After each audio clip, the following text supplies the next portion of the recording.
Hello, Pastor R. Dr. Amir. Hello, everybody. Let's continue our conversation. Yes. We were chatting about children and parenting, respect, honor. We talked a bit about how there's a lot of chaos in our world, and there's some violence that's definitely unnecessary. Mm-hmm. We'd love to prevent that. Love to see the next generation be different. Yes. Break some cycles, break the trend. Mm. So we like to start with the Word. So Yes. let's see what the Word says. Well, the children of Israel were living in bondage down in Egypt. And Egypt is really a word about slavery. Mm. And God was going to set his people free. But in order to be really free, they had to be free inside as well as begin to live free. So this is what he says in Deuteronomy to the parents of the children that would be coming into the land. Wow. He said, be careful to do what the Lord your God has commanded you. Do not turn aside to the right or to the left. Walk in the way that the Lord your God has commanded you, so that you may live and possess and prolong your days in the land that you will possess. So God is really good. Wow. And God wants us to have a good life. Yes. He wants us to take possession of every good thing he has for us. And so he puts into a child's life parents. And then he begins to speak to the parents. He said, and these are the commands and decrees and laws the Lord your God directed me to teach you, to observe in the land. So God gives us commands that we would simply just hear them, but we would obey them. We would observe them. Sure. So that your children and their children may fear the Lord. Now we've talked a little bit about the fear of the Lord. That's right. It has to do with respecting God. You know, it's like we either fear God and his judgment, right? Or we respect God and we follow him. So here he's saying, like, let God be central to your life and respect what he has to say. Hear, O Israel, and be careful to obey, so that it may go well with you, that you may increase greatly in a land flowing with milk and honey. Huh. I like the phrase of milk and honey. Yes. Abundance. Yes. In the land there's much. Right. You're going to possess cities you didn't build. You're going to possess houses you didn't construct. You're going to drink from wells you didn't dig. Right. You're going to eat from trees you didn't plant. Yeah. Because in my goodness, I'm going to give them to you. Right. So it's a land flowing with milk and honey. Milk, of course, the cows, and honey, the bees. Right. But symbolic of abundance and prosperity. Yeah. Goodness. Hear, O Israel, the Lord your God is one. So where they lived before, Dr. Amir, was in the land of Egypt, where there were many, many gods. And he's saying, he's establishing his authority in their land to say that he's one God, monotheistic. And you're to love the Lord your God with all your heart, and all your mind, and all your soul, and all your strength. So because God has so loved us, our response is to love God in return. Sure. Then he says this, these commands that I give you today are to be upon your hearts. Impress them on your children. Yes. Talk about them when you're at home, and when you walk along the road, when you lie down, and when you get up. Pretty much covers all the aspects of life. You know, It does. Getting up Yeah. with our kids in the morning, lying down at night, in the house with them through the day, as we walk along the road doing our chores, our labors. Right. So to continually be trying to influence the next generation, pass on to them the things I've taught you. Right. Don't keep them to yourself. Yeah. Don't rely upon the school system to educate them Yes. completely, or the television. Right. But you take responsibility to impart wisdom to your children. You Yes. instruct them in the path they should go. Because you've lived longer than they've lived. It's true. You've got a lot to give to them. Absolutely. So I guess we're wondering that in this one, like, what are some of the challenges this generation is facing, and what do we need to prepare our kids to do? Yeah. Yeah, and that's the $1 million question is what are they going to also face, because we can't tell the future, No. but we can look at the past. And it was really neat. I found the quote, and I wish I brought it with me to read it, but the quote said something like, children today don't respect their parents. Children today are concerned more about social status than educational growth. And children today just want to go after playful things and not serious things. And it was a big list of things, that complaints about children today. And then the author was someone who had written this phrase 200 years ago. And I looked at that and go, wow, nothing's changed. I mean, children today are you know, because you read that and you go, well, this has got to be somebody who wrote this today. And the guy died 200 years ago who wrote that. And you go, every generation in the past has complained about their kids and how they just don't get it and so on. But then those kids become parents and then they complain about their kids. You know, also. Scripture seems to indicate, Dr. Amir, that foolishness is bound up in the heart of a child. And that would be true from generation to generation, right? Yeah. So we want to impart wisdom. We want to drive foolishness away. Yeah. You know, Paul said, when I was a child, I used to think like a child, act like a child, and reason like a child. Yeah. But then I became a man, I put away foolish ways. So we really want to put away foolishness and step into wisdom. Yeah. And wisdom has the aspect of sort of knowing the right thing to do and applying that to the situation. So Right. now I'm walking through this difficult situation with wisdom. Yeah. So we really want our children to navigate their lives Right. with wisdom. Yeah. Yeah, and the point is here that you're not going to see the fruit right away, because children will be children. You've got to give them time to grow up, but don't ever forget that every seed you plant in their mind is going to bloom and blossom and turn into something amazing. But don't expect it right away. You know, we go, okay, I'm going to have a big long talk with my teenager, you know, and you prepare and you tell them, and the next day you say, so didn't we talk about this? And they can't recall any of it. And you might get discouraged. Don't get discouraged. Those things are going to go, because for generations and generations people have complained about the same exact thing. But those kids will. The ones you invest in, that investment does pay off. And we are preparing them for that future.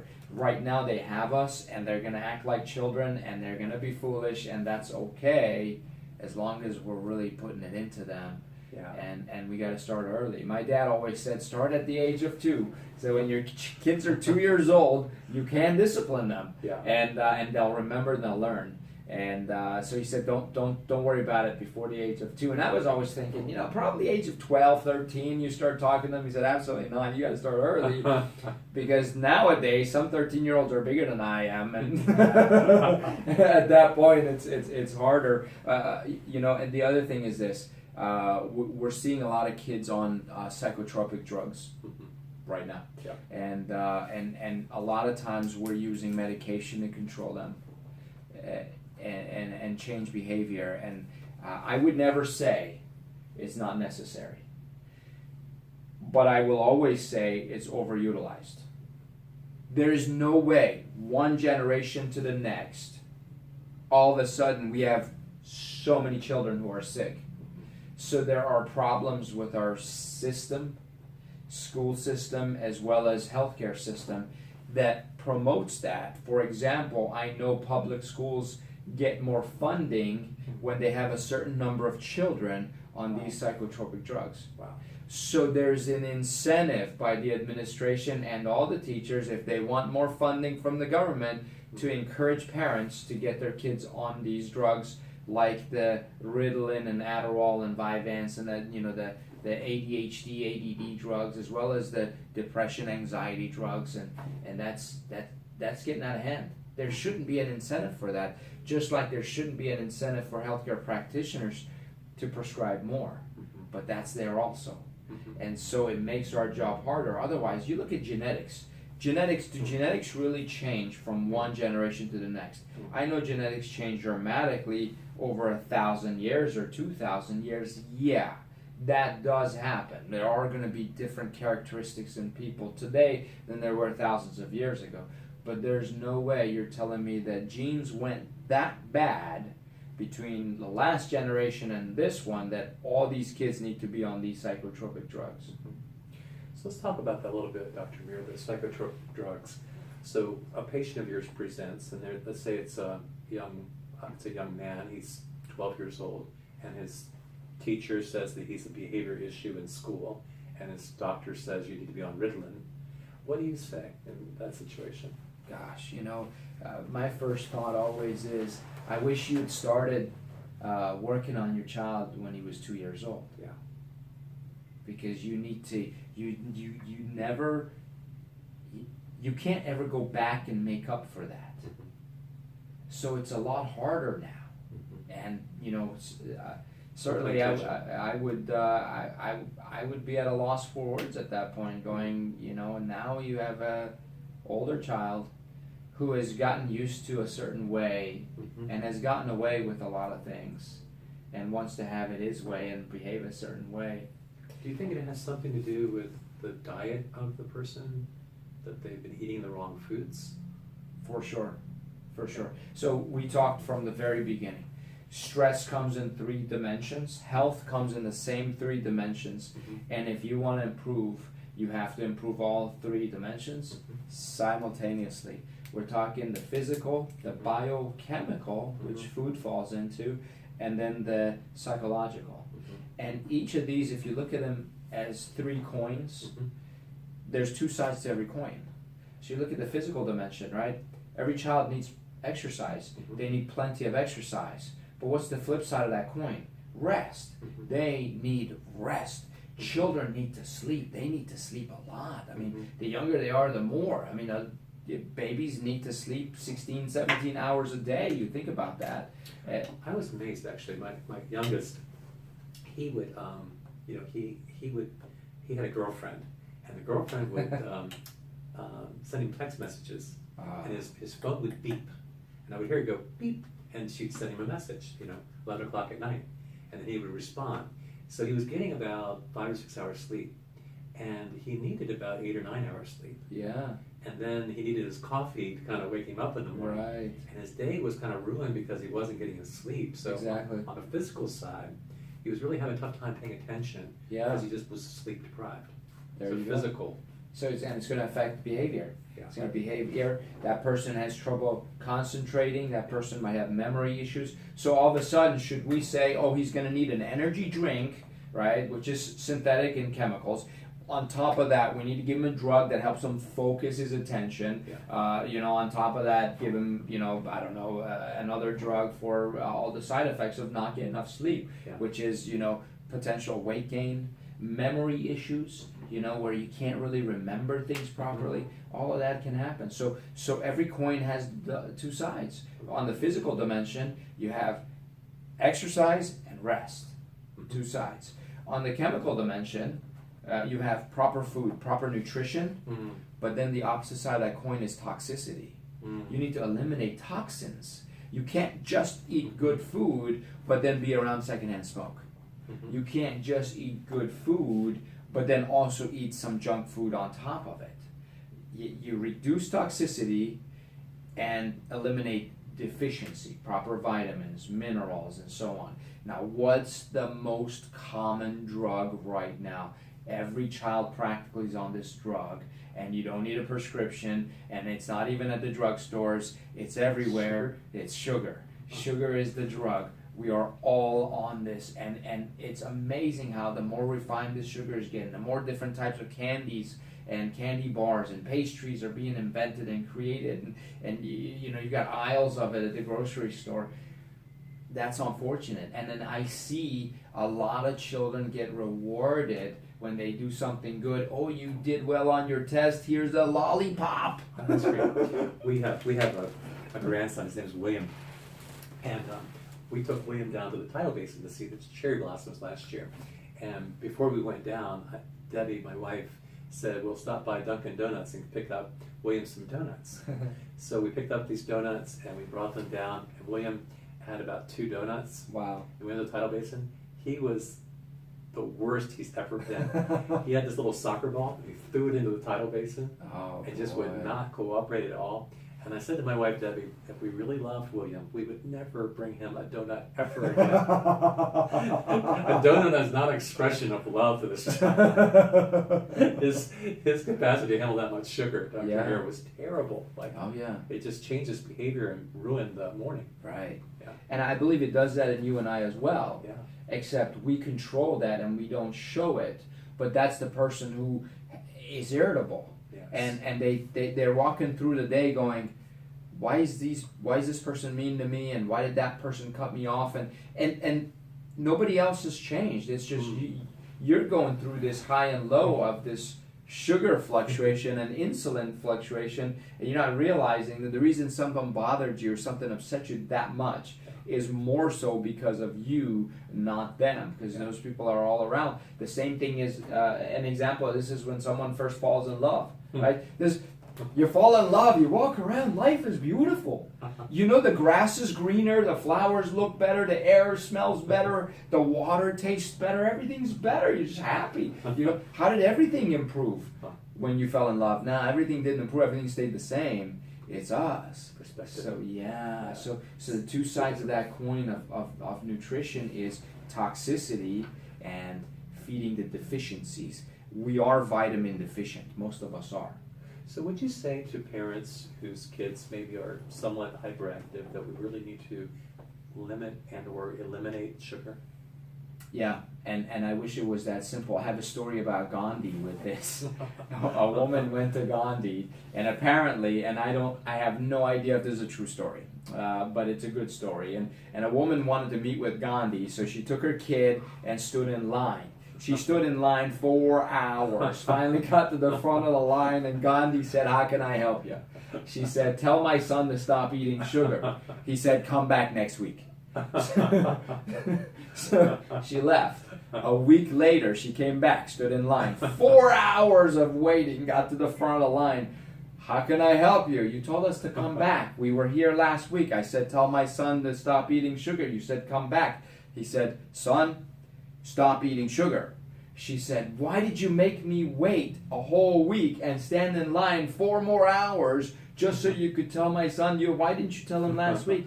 He said, I couldn't say that last week because I was eating sugar.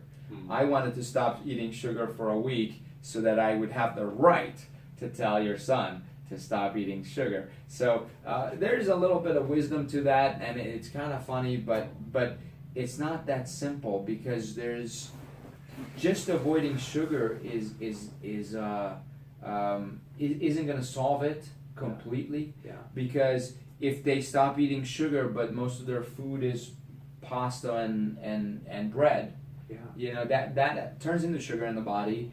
If they are not eating proper fats in their diet, that's another one. So certainly that's a subject we would have to expand on quite a bit, and it would take a nutritionist, and my expertise isn't all there. But here's the gist of it, is foods that digest quickly will spike your blood sugar, and when blood sugar goes up, insulin goes up. When the two of them go up, it can affect us behaviorally. And when insulin goes up, it'll cause a crash in the sugar. That's when you get the mid-morning hunger or the early afternoon sleepy head where you want to take a nap. That's because of that sugar calming down. And so if we ate foods that had a balance of protein and fat and carbohydrates in it, I believe all are necessary. Now, depending on your diet goals, you may choose to reduce carbohydrates or increase the fat or increase the protein, whether a bodybuilder would eat differently than I would, certainly. But to keep it easy, make a fist and 4 ounces of a protein, the size of your fist in vegetables, and the size of your fist in a carbohydrate of maybe if you love bread, that's the size. If you love rice or pasta, that's the size, and you keep it at that. Portion control. Portion control, Yeah. tremendous, because large meals cause a spike in estrogen and the negative type of estrogen, which can lead to a lot of cancers. Even in men, you get a spike in estrogen and a reduction in testosterone when you eat a big meal. So I call it my carbo coma. yes, When I've eaten too much bread, Yes. it knocks me out. Oh, yeah. I am worthless for a while, Dr. Yeah. Amir, as I'm recovering from Yeah. too much bread. Exactly. And I find it very funny that Oprah says, I eat bread. Bread. Bread. There's a lot of spoofs about Oprah eating bread on her diet. Yeah, if we just reduce those portions, and then if, let's say, we want to have dessert, Yeah. and that's going to be a lot of sugar, well then don't put that carbohydrate on your plate. Yeah. So you're going to eat a slice of cake. Make sure it's the size of your fist, no bigger, Yeah. roughly 4 ounces, and then eat less on your meal so that you make room for the dessert, and then. So Don't the three aspects are the physical, the biochemical, and then the psychological. Yes, and that one has two sides to the coin as well. Hmm. Because psychologically, when we think positive thoughts, our bodies react a certain way. So true. We can do this right now. I can change your internal physiology by telling you to visualize someone very attractive. And on the other side of it, I can change your physiology by saying, imagine your worst nightmare has just come true. But, I mean, that's called worrying. When we worry, we convince ourselves Yes. that something awful is definitely going to happen. And we convince it, so it's the same, the body doesn't know the difference. Yeah. So it acts as if it's actually happened. And you go through all those emotions. Yeah. So the two sides of that coin are, feed your brain with positivity and eliminate the bad stuff. So what are the bad stuff? Is right before you go to bed, don't watch the news. Yes. You rarely hear good things on the news. You know, they don't have puppies and kittens on the evening news. Trauma, disasters, and crises. Exactly. And then, you know, I tell my children, just like a cut can scar you for the rest of your life, an image that enters your eye can scar your brain for the rest of your life. That's why you let daddy look at everything you're going to be looking at before you look at it. Unless you want those scars, because those scars stay with you. There are images in my mind that I can never erase. True. And they show up and they haunt me. Yes. And I pray they go away. And I wish they would. And I wish I'd never looked at those things. I wish I'd never allowed those things, because a lot of those images, and you probably guessed I'm talking pornography. Yeah. A lot of those images, there's an emotional component that comes with it that cuts a lot deeper. When you see an image that has an emotion behind it. Yes. Seeing someone hurt has an emotion. Seeing a loved one hurt is an image you'll never ever forget. That stays with you. Sure. Pornography is the same thing, and it cuts deep and it leaves a scar and it stays there. So how much can I protect my children? I don't know. I mean, there's handheld devices that have access to everything in the world, and computers and everything else. We have to be very diligent, but just as we don't want sugar in their bodies, we don't want toxins like smokes and fumes and poison in their bodies. We need to treat those images and pictures and sounds and people who may have the wrong influence. We need to protect them from them as long and as much as possible. Yeah, I think we're speaking here to parents becoming healthy so they can pass on health to their children. Yes. Modeling to their children what it means to, eat, to be physically well, by virtue of how we exercise and when we rest. Yes. By the toxins we allow into our body and the sugars. That's right. And then psychologically how we think, and helping our children not necessarily as much as to what to think, but how to think through situations. Absolutely. Like when you are presented with pornography as a young person, how will you respond to this? Like, this was my journey, and I made some mistakes, but I so wish I had never seen it. Yeah. Because of the image that's seared in my brain. Yeah. But you can make a choice. That's right. To choose to be free from this. That's right. My dad always talked to me about alcohol. I mean, that was one thing he always said, hey, son, you're going to go to college and they're going to hand you a cup with beer in it. And think about this, because you can drink that whole cup and then you may want another one and you may enjoy the feeling, but you're going to act weird and you're going to act different. And then another thing he would do was, when I turned 18, and I know legal age is 21, but when I turned 18, he said he got a beer, one beer, and it was ice cold. And I still remember it today. And it was one bottle, ice cold beer, and he got 2 glasses, and he said, I'm going to have a beer with my 18-year-old son. And we split the one beer. And he said, here's why this is great, because I get to have it with you, and we get to talk and we get to relax. It's not about the beer. Right. It's about you and I hanging out. And this could have been water, it could have been soda, it could have been coffee, it doesn't matter. Yeah. It could have been wine. But we don't need to get drunk. Yeah. We need to enjoy each other's company. And that stuck with me. And then I went to college, and alcohol had no power over me. Yeah. No power. I remember being handed a cup of beer, at a party, and I remember carrying it around, never drinking it, but holding it so no one else would hand me another one, saying, I'm good, I have one. But I never drank it. I set it down and I walked out and I left. Didn't get drunk. Yeah. It didn't have, but it's because Dad took the time, and not one time, but many times, speaking it into me over and over from when I was 4 or 5 years old. Now, my dad was 51 when I was born, Yeah. so he had this belief that he's not going to live very long. He had to give me everything. So I always got a lot of lectures as a little kid. They all stayed with me. Your dad did you a favor, Dr. Amir. My father, on the other hand, was an alcoholic.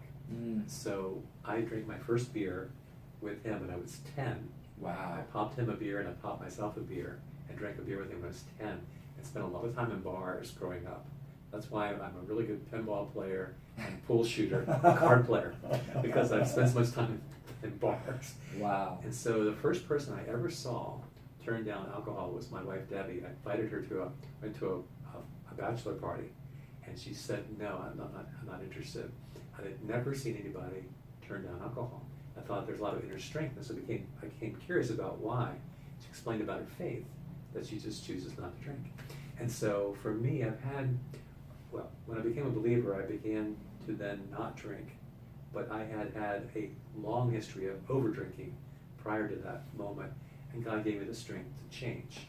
So wherever you are in the journey, whether you have a father like Amir who warned you appropriately of the power of alcohol, or a father who imbibed too much, God can give you freedom in this season of your life. Yeah.